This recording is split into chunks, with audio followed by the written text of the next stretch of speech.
Hello and welcome, my name is Ansu. Today I'm here to talk about The House in the Cerulean Sea by Klune. This is a fantastical book and we're following around this character called Linus Baker. He is 40 years old and he's living in a very tiny house with his devious cat and a bunch of really old records. Linus is a caseworker at the department in charge of magical youth. He spends his days overseeing the well-being of children in these government-sanctioned orphanages. One day Linus is unexpectedly summoned by the extremely upper management and he's given this very curious and classified case where he has to go to this very remote island and make sure that everything's okay with the very dangerous 6 children living in that orphanage. Essentially, these government-sanctioned orphanages are made for children with special abilities. That could be literally anything from being a gnome, a wyvern, like anything counts. Everybody has extraordinary abilities. There's a very charming and enigmatic caretaker called Arthur Parnassus who will do anything to keep his wards safe. As Arthur and Linus get closer, many of the untold secrets are coming out. This is going to be a spoiler-free review, so going into thoughts of my own, I personally really like the world building and the characters in here. I think it's a very character-dominated book. I've really enjoyed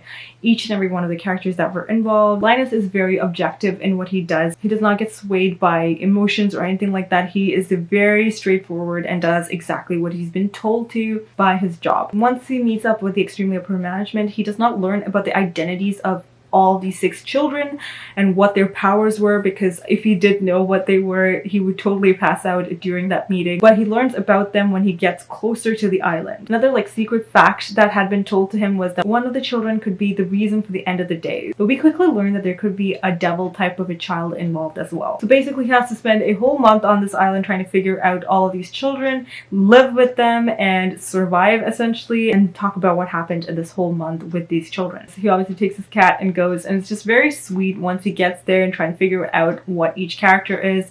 At first they're all very hostile to him, and obviously the things that Lucy, the demon child, really says really scares Linus, because he really thinks that Lucy is the child of Lucifer and things could go completely wrong with his existence over there. For the first time in his life, Linus actually breaks the rule of actually empathizing with the kids, and he actually does empathize with them and tries to understand their perspective, and he's really just enthralled by each and every one of these characters. There's so much unconditional love that's introduced in here, and it's just honestly such a very sweet book. I personally think there were a lot of important messages in here. One of the things which was we should take time to do the things that we actually like, otherwise we might even forget how to be happy, which totally resonates with a lot of different things, because we are obviously living in this world where we always have to do things and it needs to be done fast, and we're always working and we don't necessarily have the time to do things that we actually personally like. It gets to a lot of people, it leads to a lot of depression, and everyone just kind of lives a shell of a life at some point. It really just goes to show that you really need to do things that you personally like to do, and it can be a game changer. One other thing which really is prominent throughout the book is that people hate these children or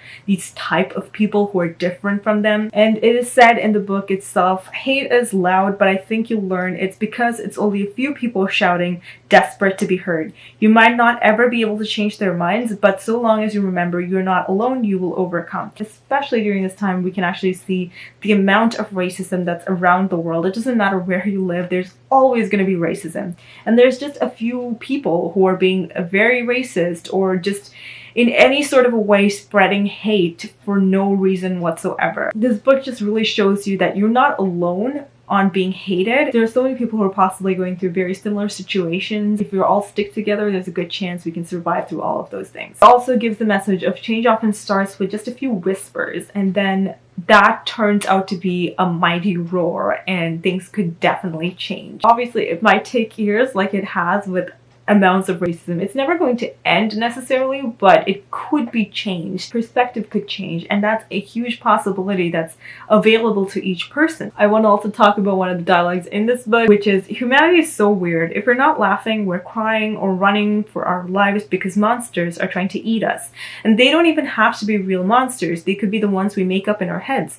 Don't you think that's weird? And honestly, it's so true. Every single day, we're either laughing, being merry, or we're crying, being stressed out with life's existence itself. And sometimes the monsters in our head are pretty much made up. We have a lot of phobias. We're really scared of a lot of things, and maybe that's holding us back from doing things to our best potential. In the case of Linus Baker, he's being held back by himself because he's so scared to explore and be himself completely. He is just a very shell of a person. He's been doing the same thing for years on end, just going to work, coming back to his tiny house, being with his very aggressive cat, dealing with situations with his neighbors, and that's it. He doesn't really do much. It's very similar for a lot of people because they get into their heads, they're scared to do little things. And like creating videos, they might think that if you sit down in front of a camera, you're going to be awkward, it can be weird, people will judge you, your family is going to judge you. There's so many things that's stopping us from being ourselves, from articulating everything that we want to, and that's just holding us back so much.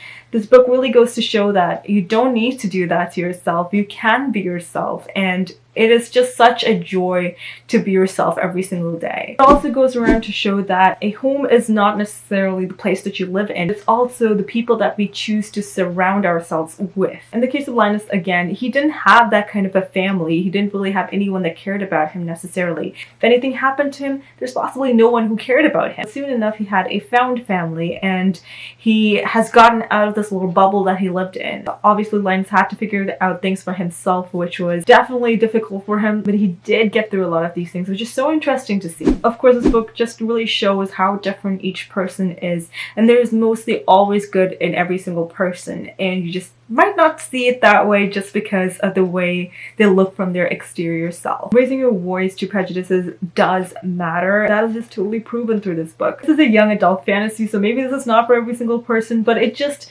if you're looking for something that is a fast-paced, very sweet, emotional book, I think you'll really enjoy this one. Especially if you're into the topic of found families, this is a very interesting book to read as well. Especially if you're into adventures, emotional reads, and just a lot of morals that are being thrown at you through this book, I think you'll really enjoy this book. I would say this is medium paced. It flew by for me personally, and it was a very emotional book for me. I cried like a little child for quite a bit. Granted, it's pretty easy to make me cry with books, but I had a lot of fun reading this, and I really hope you can give this book a chance because it is definitely a good read. If you're new here, hi, welcome. My name is Ansu. Please don't forget to subscribe and hit that notification bell to be notified every single time I upload a new video. Thanks so much for watching. I'll see you all next time with another one. Until then, I'll talk to you all in the comments.